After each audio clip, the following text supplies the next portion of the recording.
याच्यात? आज गंगापूर धरण शाखा, गंगावाडी गोवर्धन वस्ती, साधारण नाशिकपासून 15 ते 20 किलोमीटर अंतरावर असलेली ही वस्ती धरणाच्या अतिशय साधारण 500 मीटरच्या आसपासची ही वस्ती आहे. गेल्या पिढ्यानपिढ्या हे लोक या वस्तीमध्ये राहतात आणि ह्या वस्तीमध्ये राहत असताना अतिक्रमण आणि अतिक्रमणाच्या माध्यमातून यांचं शोषण होत असतं. खरं ते धरणामध्ये गेलेल्या जमिनी हे धरणाचे मालक आहे, यांच्या जमिनीवर आज धरण बसलेलं आहे. पण आज यांच्यावर अशी वेळ आलेली आहे का आज स्वतःचं घर देखील नाही आणि स्वतःची जमीन असताना ती आज धरणामध्ये गेली. पण शासनाने इथला कुठेही मोबदला दिलेला नाही, राहण्याला घर दिलेलं नाही. आज कुंभमेळ्याच्या माध्यमातून इकडे सुद्धा बुलडोजर फिरवला जातोय. जसे नाशिकमध्ये झाडं तोडले जात आहे तसं आज या 15-16 किलोमीटर परिसरामध्ये धरण इतक्या जवळ आहे, ते 500 मीटर अंतरावर आहे आणि यांच्या जमीन त्या धरणात गेलेल्या असताना देखील यांना तिसऱ्या पिढीला देखील अजून न्याय मिळालेला नाही. पण अतिक्रमणाच्या नावाखाली या जमिनी सर्व सपाट करायच्या आणि याचे भूखंड विकून खायच्या सरकारचा डाव कदाचित असेल. याचा पुरावा आपल्याला पुढच्या व्हिडिओत मिळेलच.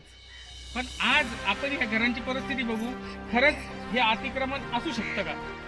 अतिक्रमण हे काय आहे हे बघा तुम्ही. हे पुढाचे घर आहे टोटल. हे प्लास्टिकवर कसं तरी उदरनिर्वाह चाललाय या ठिकाणी बघा.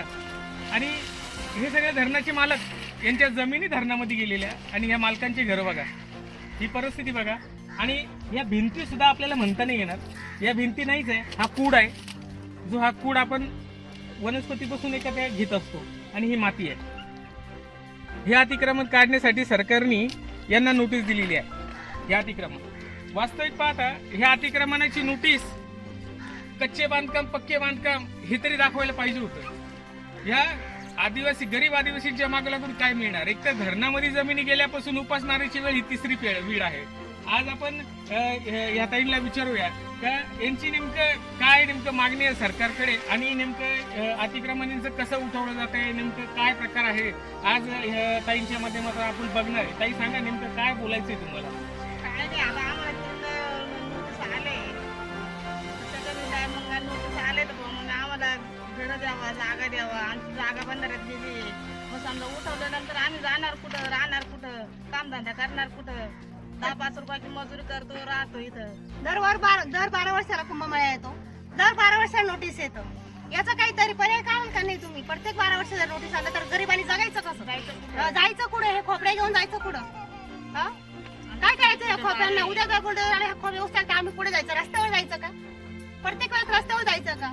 कोणीच पाठिंबा घेत नाही. हाच जनआक्रोश घेऊन आपण परत ह्या ताईंना विचारू का ह्या किती वर्षापासून इथं राहत आहे आणि यांची जमीन कशी धरणात गेलेली आहे आणि नेमकं आता हे अतिक्रमण काढल्यानंतर यांच्यावर जी वेळ येणार आहे तो प्रसंग कसा असणार हे आपण ताईलाच विचारू का आपण हे अतिक्रमण आणि हे पुढाच्या घरांमध्ये आपलं जीवन कसं जगतं.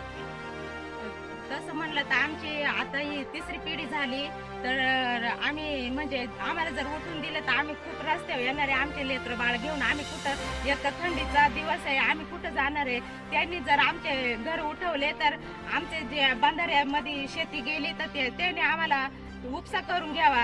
आमचं म्हणजे उपसा करून ती जागा परत द्यावा. डॅमचा उपसा करून तिथं आम्हाला घर बांधायला जागा द्यावा, हीच माझी विनंती.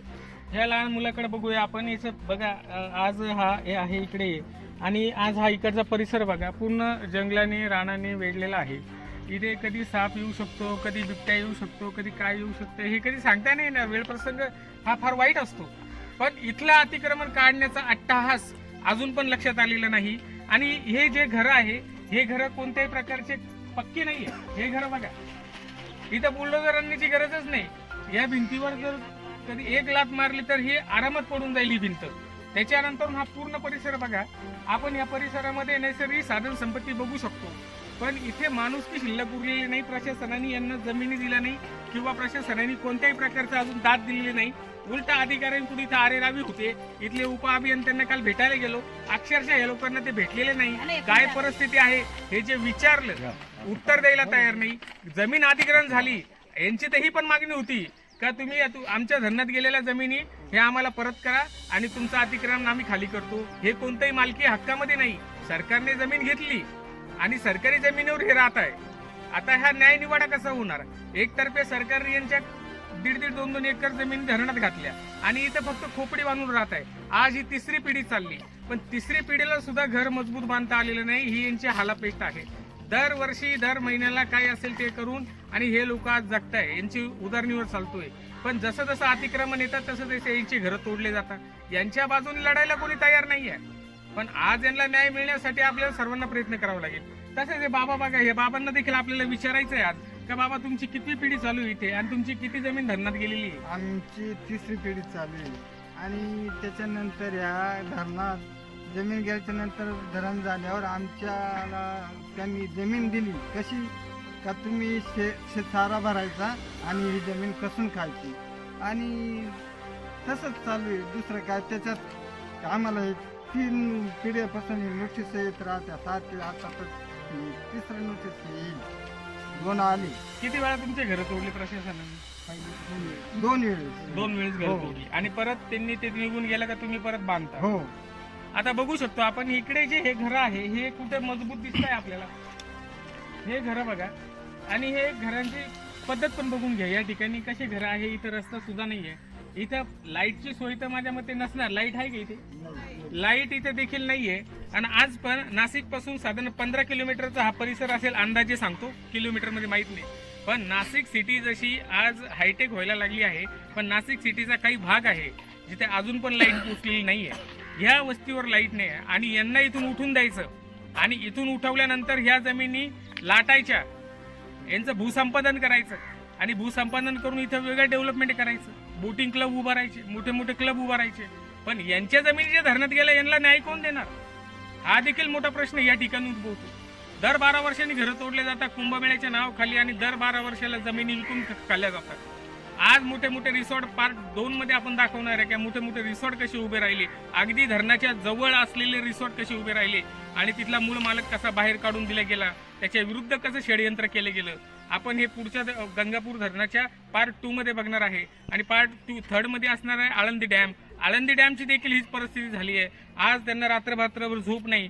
गाड्यांचा आवाज आल्यानंतर पब्लिक, इथली आदिवासी पब्लिक भयभीत होते आणि या असल्या प्रकारच्या नोटीसवर यांचे घरं तोडले जातात. काल अक्षरशः अभियंता मॅडमला भेटायला गेलो तर अभियंता मॅडम गाडीच्या खाली उतरल्या नाही. या गरिबांची जाणीव कोणाला येत नाही का? अनेक ठिकाणी निवेदन दिलेले आहे, अनेक ठिकाणी सर्व पाठपुरावे केलेले आहे, पण गरिबाच्या बाजूने कोणी उभं राहायला तयार नाही. तर आपल्या माध्यमातून विनंती आहे का जेवढं होईल तेवढं आपण यांना न्याय देण्याचा प्रयत्न करू आणि गंगापूर धरणाचा पार्ट 2 मध्ये आपण परत तिथली हालपेष्टा, त्या पब्लिकची हालपेष्टा आपल्याला घ्यायची आहे. धन्यवाद.